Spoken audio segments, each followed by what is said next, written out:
Civil जज मेहड़ ऐं judicial magistrate Mehar गुलाम मुर्तज़ा कलोड़ो जी अदालत राधण थाणे जे अॻूणे SHO इक़बाल कांधड़ो, वॾे मुंशी अली अनवर हिंगोरो, पुलिस एहलकार शौकत गुलाल ख़िलाफ़ शहरी खे नाहक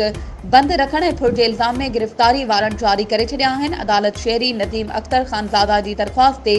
पुलिस अमलदारनि जा गिरफ़्तारी वारंट जारी कंदे हुकुम कयो आहे त ॼाणायल पुलिस अमलदार गिरफ़्तारी खां बचण लाइ 50-50 हज़ार जा मछिलका जमा कराइनि ऐं ईंदड़ 11 अक्टूबर ते पेश कया वञनि। शहरी नदीम अख्तर ख़ानज़ादा ॼाणायल पुलिस अमलदारनि ख़िलाफ़ अदालत में सिधो फ़रियाद वारी दरख़्वास्त दाख़िल कंदे मौक़िफ़ अख़्तियार कयो हुयो त मज़कूरा एहलकारनि मूंखे थाणे में नाहक बंदि रखी 50,000 रोक रक़म ऐं ॿियो सामान फुर कयो हुयो, जॾहिं त केस जी ईंदड़ ॿुधणी 11 अक्टूबर ते थींदी। वधीक ख़बरुनि ऐं अपडेट्स जे लाइ असांजे चैनल खे सब्सक्राइब कयो